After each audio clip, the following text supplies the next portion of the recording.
시청자 여러분 안녕하십니까. 광주시와 전라남도가 반도체 특화단지 추진위를 구성해 유치전에 뛰어들었습니다. 관련 내용과 5.18 안매장 확인의 의미와 과제, 그리고 여수산단에서 추락사가 잇따르고 있다는 소식 등을 보도합니다. 9월 27일 7시 뉴스 시작합니다. 먼저 오늘의 주요 뉴스입니다. 정부의 반도체 특화단지 지정을 앞두고 광주시와 전라남도가 추진위를 구성하는 등 유치전에 속도를 내고 있습니다. 5.18 안매장 의혹이 42년 만에 확인된 가운데 신고는 했지만 인정받지 못한 이른바 불인정 행방불명자에 대한 전수조사가 필요하다는 목소리가 나오고 있습니다. 여수산단의 한 공장에서 작업자 한 명이 20m 아래로 떨어져 숨졌습니다. 확인 결과 추락에 대비한 안전그물이 없었던 걸로 드러났습니다. 더불어민주당이 윤석열 대통령 순방 논란 등과 관련해 책임을 묻겠다며 박진 외교부 장관 해임 건의안을 당론으로 발의했습니다. 모레 본회의에서 단독으로라도 처리하겠다는 계획인데 여당은 국정을 방해하기 위한 발목 걷기에 불과하다며 해임 건의안 철회를 촉구했습니다. 손서영 기자가 보도합니다. 더불어민주당이 소속 의원 169명 명의로 박진 외교부 장관 해임 건의안을 당론 발의했습니다. 윤 대통령의 순방 외교가 성과 없이 외교적 참사로 끝난 데 대해 주무부처 장관으로서 책임을 져야 한다는 취지입니다. 박진 외교부 장관과 대통령실 외교안보 책임 라인에 제대로 된 책임을 묻지 않는다면 그간 대한민국이 쌓아올린 외교 성과는 모래성처럼 쓰러질 것입니다. 민주당은 모레 본회의에서 건의안을 표결 처리한다는 계획입니다. 국무위원 해임 건의안은 제적 3분의 1 이상 발의하고 과반 찬성이 있으면 가결됩니다. 169석을 가진 민주당 단독 처리가 가능하지만 국회를 통과해도 대통령이 거부권을 행사할 수 있습니다. 국민의힘은 국익을 훼손한 주체는 민주당이라며 해임 건의안 제출은 국정방해용 발목 걷기에 불과하다고 비판했습니다. 민주당에는 건의안 철회를 요구하면서 국회의장 면담 등을 통해 본회의 상정 저지에도 나설 계획입니다.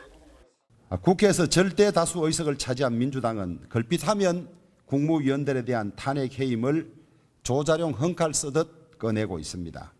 발목 잡기를 넘어선 협박에 가까운 것입니다. 국회를 찾은 박진 장관은 해임 건의안에 대해 당리당략으로 다수 힘에 의존해 외교마저 정쟁 대상으로 삼고 있어 참으로 안타깝다는 입장을 밝혔습니다. 대통령실도 윤 대통령의 발언 논란에 대해 본질은 비속어가 아니라 동맹국 폄훼란 입장을 거듭 밝혔습니다. 다만 비속어 논란과 관련해 직접적인 법적 대응에는 나서지 않기로 했습니다. KBS 뉴스 손서영입니다. 검찰 수사권을 축소한 검찰청법 등에 대해 헌법재판소가 공개 변론을 열었습니다. 법안을 통과시킨 과정과 법안 내용이 헌법에 어긋나는지 법무부와 국회 양쪽과 전문가 의견을 들어보겠다는 건데요. 자세한 소식 백인성 법조 전문 기자가 보도합니다. 헌법재판소 공개 변론에 직접 참석한 한동훈 법무부 장관. 검찰 수사권을 축소한 개정 검찰청법과 형사소송법은 잘못된 의도와 잘못된 절차로 만들어진 법이라며 위헌 결정을 요청했습니다. 대한민국 헌법의 수호자인 헌법재판소가 이건 선을 넘은 것이고 이래서는 안 된다고 단호하게 선언해 주시기를 기대합니다. 법 통과 과정에서 안건 조정 절차가 무력화되는 등 국회가 적법 절차를 어겼다는 게 법무부의 주장입니다. 또 검사의 수사 기소권은 헌법상 권한인데 개정법은 이를 침해한다고 했습니다. 반면 국회는 검사의 수사권과 기소권은 헌법상 권한이 아닌 법률상 권한이라고 맞서고 있습니다. 국회의 입법으로 얼마든지 조정할 수 있다는 겁니다. 헌법에는 누가 수사하고 어떻게 기소하고 이런 거에 대한 아무런 규정이 없습니다. 그러니까 국회가 시대 상황이나 국민들의 요구를 반영을 해서 결정할 수 있는 입법사항입니다. 또 검사는 헌법상 국가기관이 아니어서 권한쟁의 심판을 낼 자격이 없고 헌재는 권한 침해 여부만 확인할 뿐 법령의 위헌 선언은 할 수 없다고도 주장했습니다. 지난 10일 시행된 개정 검찰청법과 형사소송법은 검찰의 직접 수사 범위를 부패와 경제 둘로 줄였습니다. 또 경찰로부터 송치받은 사건에 대해 보완 수사를 제한하고 경찰의 불송치 결정에 대해 고발인이 이의 신청할 수 없게 했습니다. 법무부는 개정법의 입법 과정과 내용이 위헌적이라며 지난 6월 국회를 상대로 권한쟁의 심판을 냈습니다.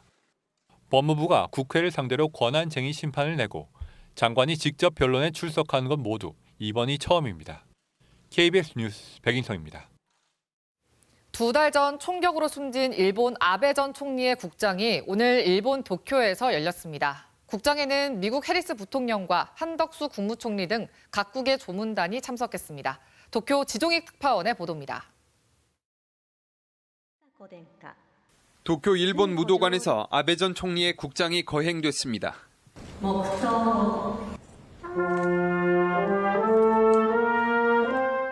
후지산 형상으로 꾸며진 행사장 식단에는 아베 전 총리의 대형 사진이 걸렸습니다.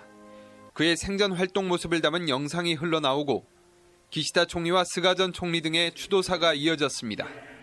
아베さん、安倍総理、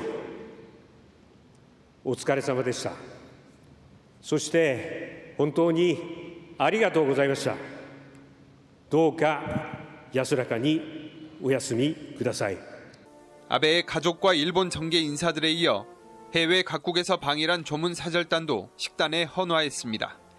행사장 인근 공원에는 일반인을 위한 헌화대 2곳도 따로 설치돼 헌화 행렬이 이어졌습니다. 이에 앞서 아베의 유고를 실은 차량이 자택에서 국장 행사장인 일본 무도관까지 이동했고 일부 교통 통제와 함께 경찰의 삼엄한 경비가 펼쳐졌습니다. 기시다 내각이 국장 거행의 주된 이유로 내세웠던 조문 외교도 시작됐습니다. 주요 7개국 정상은 불참했지만 기시다 총리는 어제 미국 해리스 부통령을 만나 타이완 정세 등을 논의했고 인도와 싱가포르, 호주 총리 등도 일본을 찾았습니다. 한덕수 국무총리도 해리스 부통령과 만나 한미 관계와 한반도 문제, 미 인플레이션 감축법 등에 대해 논의한 뒤 국장에 참석했습니다.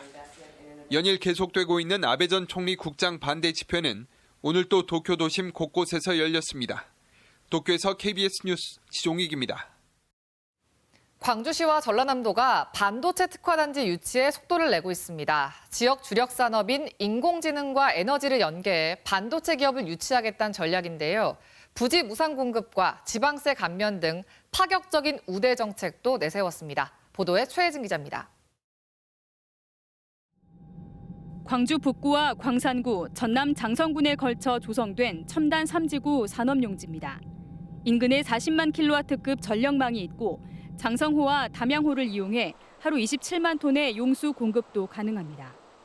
광주시와 전라남도가 첨단 3지구를 반도체 특화단지 후보지로 정하고 추진위원회를 구성했습니다. 민선 8기 상생협력사업 1호입니다.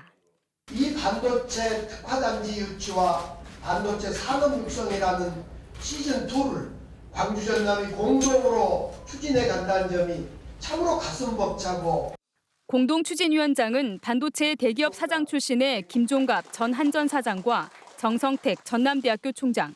올해 연말이나 내년 초로 예정된 정부의 반도체 특화단지 지정을 앞두고 본격적인 유치전에 뛰어든 겁니다. 우리의 열정이면은 사람, 기술, 돈을 좀 데리고 올 수 있는 길이 있겠다 하는 생각이 듭니다. 광주시와 전남도가 유치에 나선 분야는 국내 비중이 높은 메모리 반도체가 아닌 전자기기를 제어하고 운영하는 데 사용하는 비메모리, 이른바 시스템 반도체입니다. 광주의 인공지능과 자동차, 전남의 에너지 등 주력 산업과 연계해서 기업을 유치하고 전문 인력도 키우겠다는 겁니다. 수도권 접근성이 떨어지고 전문 인력 확보도 쉽지 않은 만큼 파격적인 우대 정책도 추진합니다. 부지 무상 제공과 10년 동안 용수 무상 공급, 지방소득세 10년 감면, 재생에너지 전력 등을 지원하기 위해 시도 공동 조례도 만들 방침입니다. 광주 전남에서도 자치단체 차원에서 파격적인 인센티브를 이렇게 지원할 수 있도록 함께 노력을 하겠습니다. 윤석열 정부의 수도권 중심 정책으로 지역 균형 발전이 후퇴하고 있다는 비판을 받는 가운데 광주 전남 반도체 특화단지 조성을 위한 추진 전략이 속도를 내고 있습니다. KBS 뉴스 최진입니다.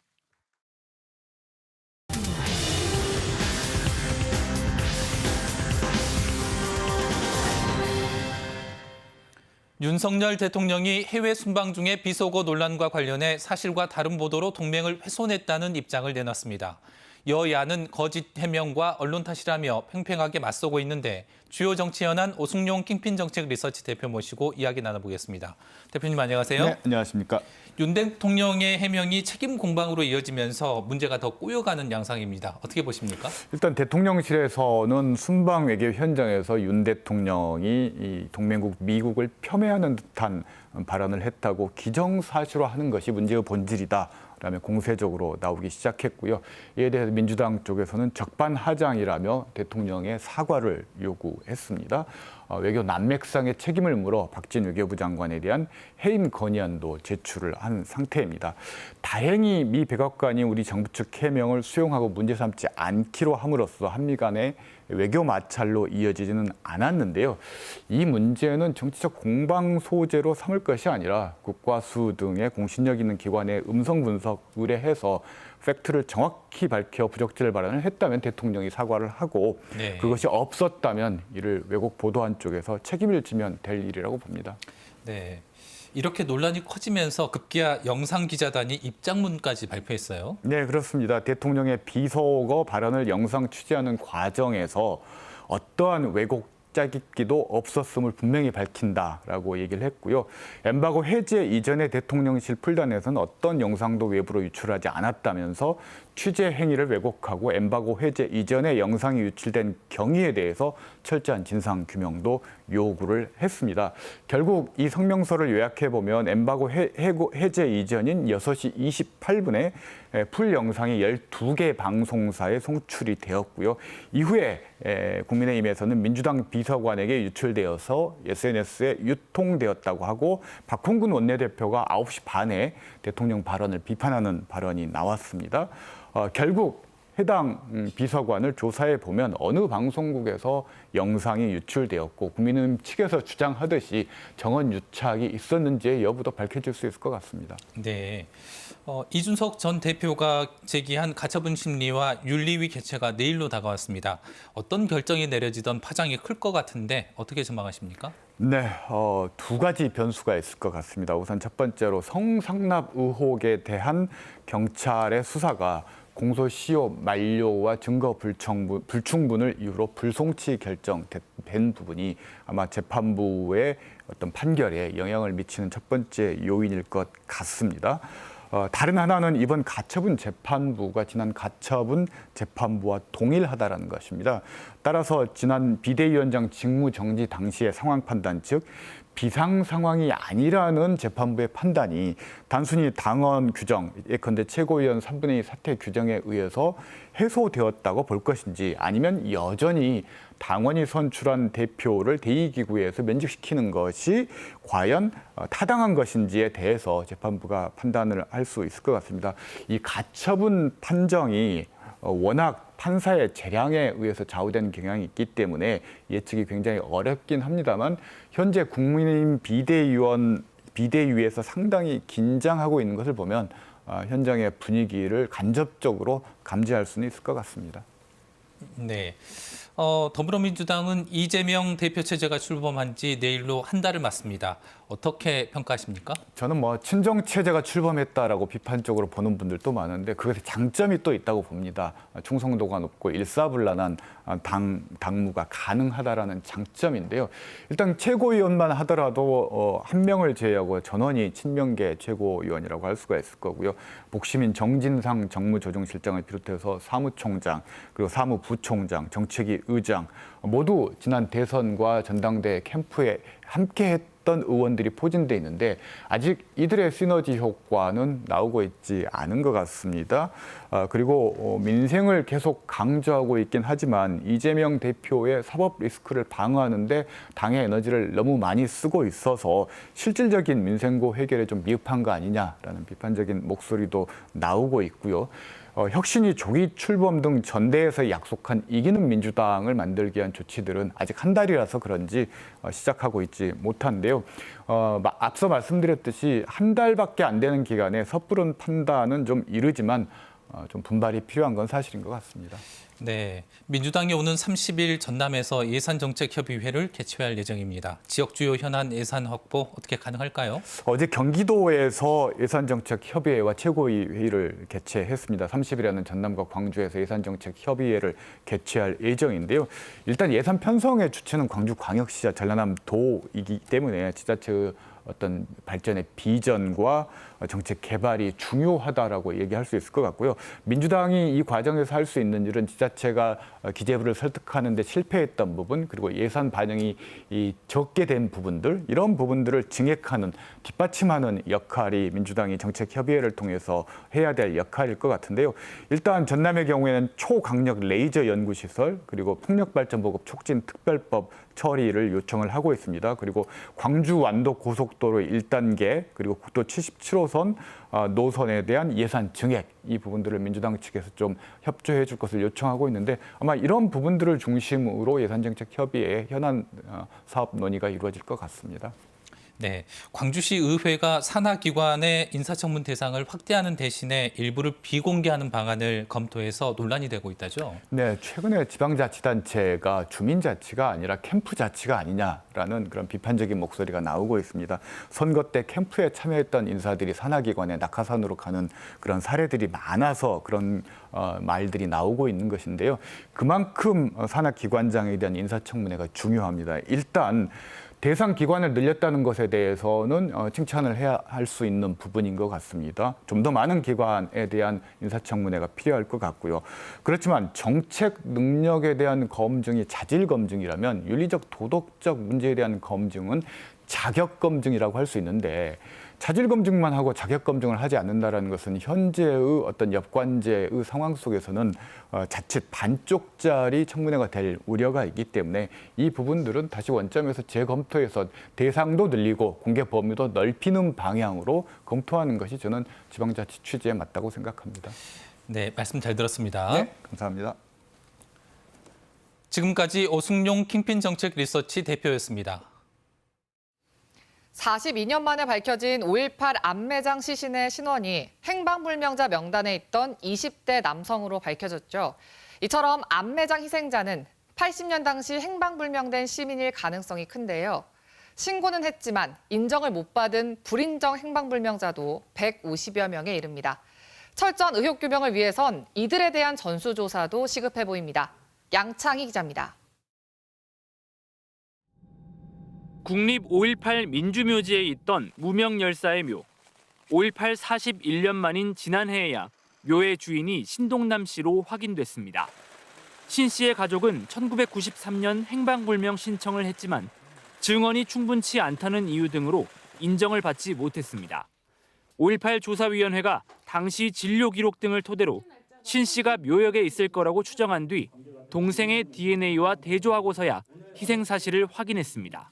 제가 그 당시 나이가 12살 정도 돼가지고 이제 형님 유해를 찾았으니까 잘 모셔야죠. 찾아주셔서 감사합니다. 1990년부터 7차례에 걸쳐 행방불명 신청을 받았지만 증거 부족 등을 이유로 실종 사실이 인정되지 않은 불인정 행방불명자는 157명이나 됩니다.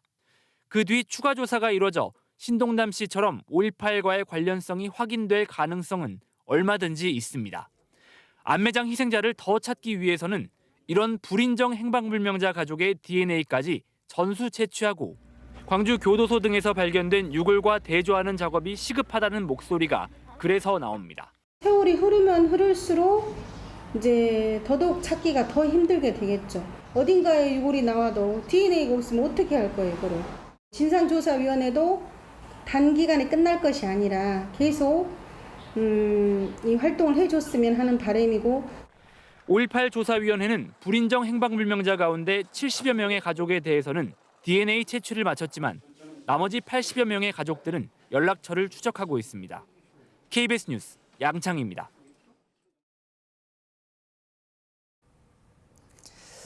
네, 5.18 민주화운동 당시 민간인 희생자들이 안매장됐다는 의혹이 42년 만에 처음으로 사실로 드러났다는 뉴스 전해드렸습니다. 이 내용 취재기자와 함께 좀 더 자세히 들여다보겠습니다. 이성각 기자 나와 있습니다. 네, 이 기자 먼저 현재까지 상황 짧게 정리해 주시죠. 네, 광주 문흥동 옛 광주교도소에서 신원을 알 수 없는 유골이 무더기로 나왔던 게 2019년 12월입니다. 분류 작업을 거쳐 260기가 확인됐고 이 가운데 유전자 검사를 위한 시료 채취가 가능한 160기를 5.18 조사위원회가 넘겨받았습니다. 조사위가 유골과 5.18 행방불명자 가족들의 DNA를 대조해 현재까지 행불자 1명과 일치한다는 결과를 받은 겁니다. 42년 동안 풀리지 않았던 안매장의 진실, 그 실체가 처음으로 확인된 겁니다. 네, 그렇다면 현재 유골과 행방불명자 DNA를 대조하는 작업이 얼마나 진행된 겁니까? 네, 앞서 말씀드린 대로 160기 가운데 60기 정도에 대해서 작업이 마무리 단계에 와 있는데요. 신원이 확인된 한 기 외에도 60기 가운데 2기에서도 5.18 행방불명자일 가능성이 큰 것으로 검사기관에서 5.18 조사위에 통보한 상태입니다. 네. 조만간 행불자와 일치하는지 여부, 그리고 신원도 특정돼서 나올 것으로 보입니다. 또 남은 100기 정도의 유골에 대해서도 아직 분석 작업이 남아있기 때문에 5.18 행불자가 추가로 확인될 가능성도 있습니다. 네, 사실 이제 DNA가 일치하는 행방불명자의 신원과 또 행방, 또 가족들의 반응이 사실 궁금하거든요. 나온 게 있습니까? 네, 조사위는 이 부분에 대해서 상당히 조심스러워하고 있는데요. 일단 확인된 행불자가 화순에 거주하던 5.18 당시 23살 청년이라는 정도는 부인하지 않고 있습니다. 이분의 가족들이 그러니까 실종 신고할 때 행방불명 신고했을 때 신고한 내용을 중심으로 행적을 확인하는 절차가 진행 중이고요. 조사위는 신고 당시 증언자들 그리고 가족들과 최근에 면담한 것으로 알려졌습니다. 네, 그렇다면 이 부분은 앞으로 공식 발표를 좀 기다려봐야겠네요. 앞서서 이제 5.18 안매장이 처음으로 확인됐다라고 이야기해 주셨는데 이게 갖는 의미가 어떤 겁니까? 사실 5.18 직후부터 있었던 안매장 의혹은 그동안 의혹으로만 남아 있었습니다. 5.18 발포 명령과 함께 진상규명의 핵심 과제였는데요. 2000년대 초반 광주시 주도의 발굴, 또 2017년 5.18 기념재단의 발굴 조사가 있었지만 성과가 없었습니다. 그런데 42년 만에 옛 교도소에서 행불자의 유골이 확인된 만큼 안매장 의혹이 처음으로 사실로 확인된 겁니다. 무엇보다 안매장의 실체가 확인됐다는 것은 신군부가 주장해온 자위권, 즉 군인들이 자기 방어 차원에서 대응했다는 논리도 완전히 깰 수 있는 중요한 포인트입니다. 네. 정당한 방어였다면 민간인 희생자들을 숨지게 하고 시신을 몰래 매장하고 여태 숨길 이유가 없기 때문입니다. 그래서 안매장 실체를 처음으로 확인했다는 의미도 중요하지만 5.18 직후부터 신군부가 주장해온 것들이 거짓임을 증명하는 새로운 그리고 명백한 근거가 될 수 있다는 점에서 의미가 큽니다. 네, 앞서 이 기자가 말했던 것처럼 그런 이유 때문에 5.18 직후에 이제 안매장 시신들을 몰래 수습하려고 했고 또 이후에도 이제 흔적을 지우기 위해서 신군부가 여러 활동을 했잖아요. 네, 앞서 말씀드린 대로 안매장이 갖는 의미와 사안의 심각성 그리고 휘발성을 신군부도 모를 리 없었을 것입니다. 그래서 안매장에 대한 사후 처리에 대해 집요할 정도였는데요. 네. 일단 5.18 직후에 원대 복귀한 공수부대원 일부가 일반 보병 복장을 하고 광주에 다시 내려왔다는 공수부대 증언이 있고요. 군 기록에서도 감회장 시신을 파악해 보고하라는 명령, 그리고 일부 부대에서 부패가 너무 심해서 그대로 묻었다 이렇게 보고한 내용도 저희 취재팀이 4년 전에 보도했는데요. 그런가 하면 1985년까지 출동한 부대원들에게 안매장 위치를 파악하려는 조사가 이어졌던 걸로 5.18 조사위 조사를 통해 밝혀졌습니다. 신군부에서도 5.18 관련 감회장 또는 안매장 시신 처리가 완벽하지 않았다고 판단했거나 만일의 경우에 대비해 집요하게 흔적을 지우려 했던 것 같습니다. 네, 앞으로 이제 유골과 또 행방불명자 DNA를 대조하는 작업은 계속 될 거고 혹시 안매장 관련해서 남은 과제들이 있다면 어떤 것들이 있을까요? 네. 옛 교도소에 발견된 160기에 대한 대조 작업이 11월 말까지 이어질 예정이고요. 5.18 조사위에 대한 국정감사가 다음 달 7일로 예정돼 있는데요. 확인된 1명과 유력한 2기의 신원이 확인되면 국감 이전에 공식 발표할 것으로 보입니다. 현재 인정 행불자가 78명, 그리고 불인정 행불 신고자가 150여 명인데요. 불인정 행불자에 대해서도 전수조사 중이고 이들 가족의 DNA도 확보하고 있습니다. 일단 추가 확인 여부를 지켜봐야 할 것 같고요. 확인된 행불자들의 5.18 당시 행적을 최대한 조사해내는 것도 필요해 보입니다. 어쩌면 이번 5.18 행불자의 첫 6월 확인은 5.18의 진실을 찾는 또 하나의 시작일 수도 있겠다. 이런 생각 해봅니다. 네, 오늘 이야기는 여기까지 듣겠습니다. 고맙습니다. 정부가 코로나19로 피해를 본 소상공인에게 지원한 대출 혜택을 한 번 더 연장하기로 했습니다. 아직도 57만 명에게 빚이 141조 원가량 남아있는데 금리와 물가가 크게 오르면서 이들의 빚 갚을 능력이 크게 위축됐기 때문입니다. 오수호 기자입니다.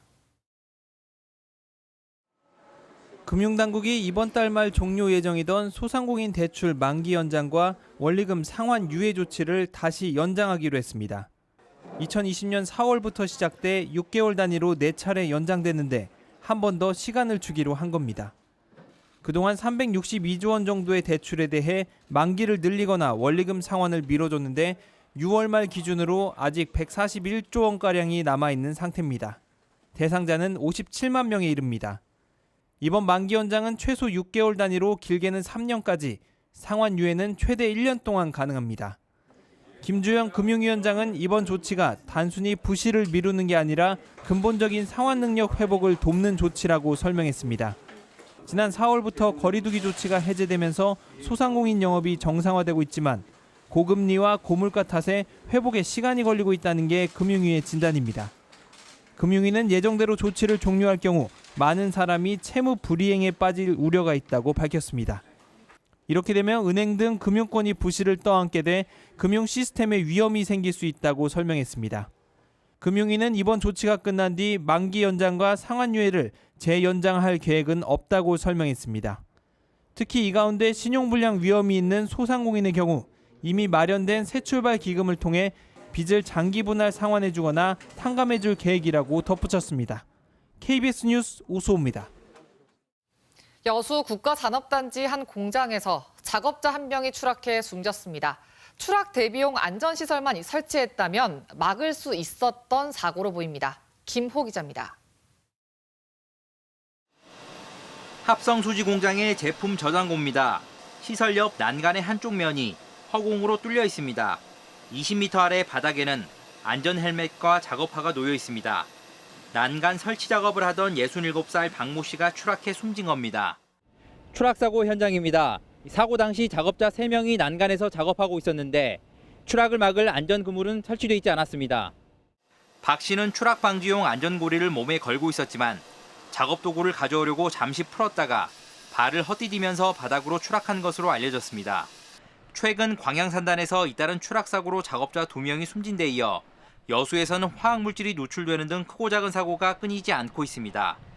노동계는 추락 방지 시설 등 예방 조치만 했다면 막을 수 있는 사고들이었다며 회사 측의 안전 불감증을 원인으로 지목했습니다.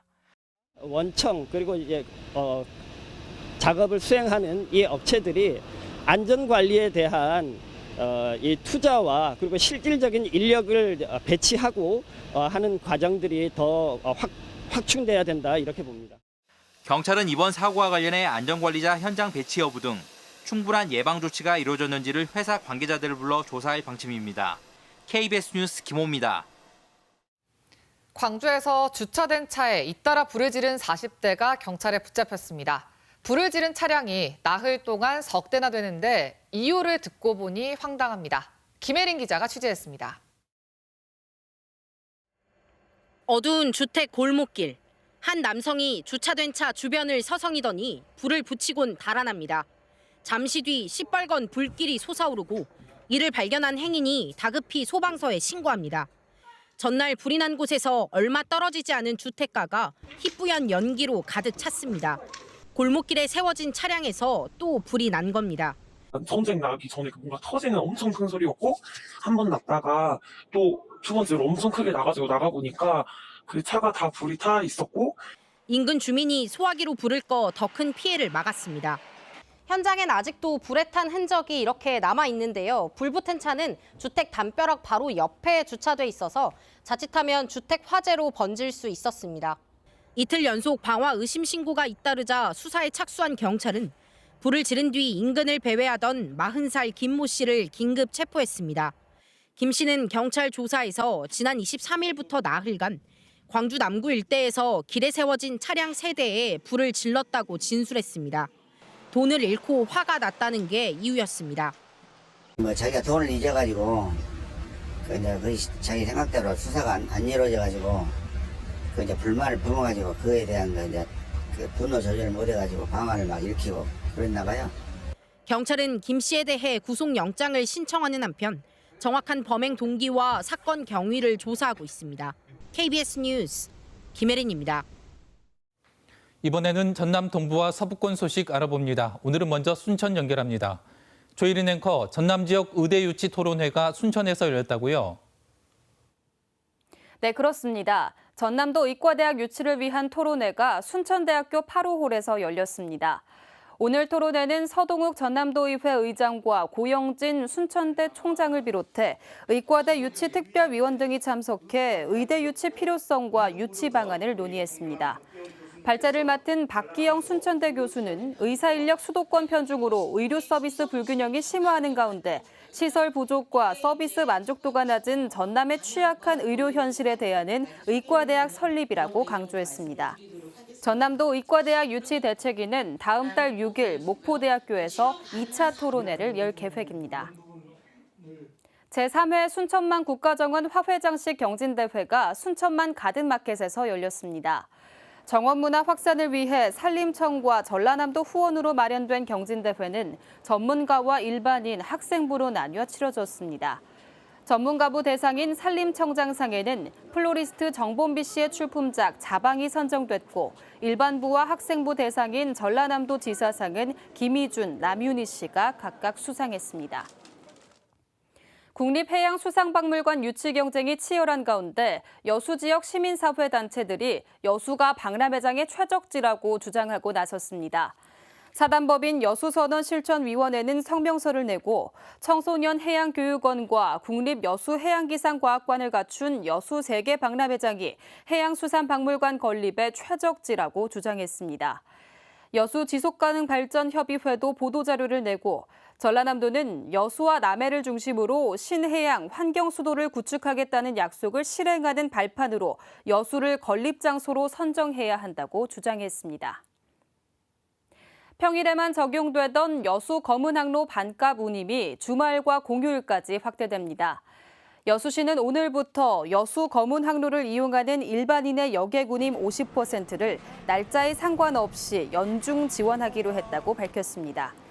이에 따라 여수 검은항로 이용객들은 운임 36,100원 중 18,050원을 지불하면 되고 나머지 운임은 여수시가 부담합니다. 지금까지 순천에서 전해드렸습니다. 이어서 목포에서 전해드립니다. 김영록 전라남도지사가 정부의 45만 톤 시장 격리 등 쌀값 안정 대책과 관련해 보다 근본적인 대책이 필요하다고 밝혔습니다. 김 지사는 입장문을 통해 쌀은 우리 농업의 근간인 만큼 쌀 수급 문제를 시장에 맡기지 않고 정부의 적극적인 개입이 필요하다면서 80kg 기준 쌀값 21만 원대 유지와 쌀 수급 안정 대책 제도화 도입을 촉구했습니다. 김 지사는 또 수입쌀, 밥쌀용 방출 자제와 쌀 수급 상황을 정확히 예측하는 시스템 구축 등도 필요하다고 강조했습니다. 전교조 전남지부가 정부의 교원 감축 정책과 김대중 전남교육감의 혁신학교 폐지 정책 등에 반발하며 무기한 천막 농성에 돌입했습니다. 전교조는 내년 전남의 교원 정원은 올해보다 329명이 줄었다면서 교육의 질이 떨어질 것이라고 주장하는 한편 현 교육감이 구체적이고 객관적인 평가 없이 12년 동안 꾸준히 추진했던 혁신학교를 폐지하려고 한다면서 폐지 정책 중단을 요구했습니다. 2022 목포 시민 민간 기록물 공모전 전시회가 목포 문화도시센터에서 열렸습니다. 이번 전시회에는 목포의 선박 건조와 수리의 역사를 알 수 있는 해운조선 사진집을 포함해 목포의 문화와 역사적 가치가 높은 작품 40여 점이 전시됐습니다. 목포시는 이번 공모전을 통해 목포의 문화적 가치 발굴과 아카이빙 작업을 이어나가겠다고 밝혔습니다. 미주 관광객 800여 명이 다음 달 전남을 방문합니다. 전라남도는 최근 미국을 방문한 자리에서 전남의 숙박시설과 관광지를 소개하는 등 전남 방문회 관광 설명회를 열었고 850명의 미주 관광객이 다음 달 전남을 찾아 막기행과 섬을 여행할 예정이라고 밝혔습니다. 전라남도는 또 소셜미디어를 통해 전남 관광을 알릴 글로벌 SNS 서포터즈 발대식을 통해 미주 서포터즈 20명에게 위촉장을 수여했다고 덧붙였습니다. 지금까지 목포에서 전해드렸습니다. 오늘의 간추린 뉴스입니다. 광주시는 다음 달 1일부터 광주 상생카드 10% 할인 충전을 인터넷 뱅킹과 스마트 뱅킹에서 시작하고 평일인 4일부터는 광주은행 영업점에서도 재개한다고 밝혔습니다. 한 달 할인 한도는 체크카드와 선불카드 각각 50만 원씩에서 절반인 더해서 50만 원으로 줄었습니다. 광주 신세계는 오늘 기자들과 만나 백화점 확장 이후 금호월드와 연결성을 높이거나 온라인 판매를 지원하는 등 상생 방안을 고심하고 있다고 설명했습니다.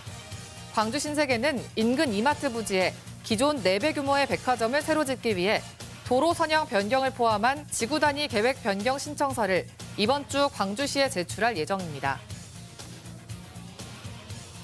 민주당 호남 몫으로 지명된 임선숙 최고위원이 오늘 광주시의회에서 기자들과 만나 시도민 의견 수렴과 함께 사회적 약자를 위한 정책을 촘촘히 발굴하고 전달해 민생정당의 정체성을 이어가겠다고 말했습니다. 또 2년 동안 최고위원 역할에 충실해 민주당 변화에 기여했다는 평가를 받고 싶다며 다음 총선에는 출마하지 않는다고 밝혔습니다.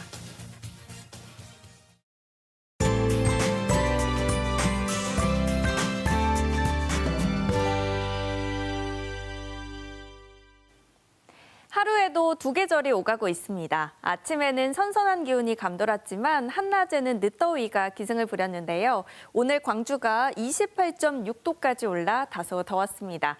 당분간 28도 안팎까지 오르면서 평년 기온보다 2, 3도가량 웃돌겠습니다. 그만큼 일교차도 10도 안팎으로 크게 벌어지니까요. 건강관리 잘 하셔야겠습니다. 내일 새벽부터 아침 사이에 내륙을 중심으로는 안개가 짙게 끼는 곳들 있겠고요. 당분간 비 소식이 없어서 대기는 점차 건조해지겠습니다. 요즘 좋은 날씨에 캠핑이나 등산 많이들 하실 텐데요. 불씨 관리 더욱더 잘 하셔야겠습니다. 다음은 자세한 지역별 내일 날씨입니다. 내일 구름이 다소 많이 끼겠고요. 아침 기온은 오늘보다 1에서 3도가량 높게 시작하겠습니다.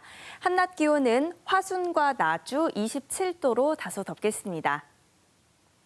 여수의 낮 최고 기온 25도, 순천 27도로 오늘과 비슷하겠습니다. 목포의 한낮 기온 25도, 영암과 강진 27도까지 오르겠습니다. 바다의 물결은 전해상에서 비교적 잔잔하겠습니다.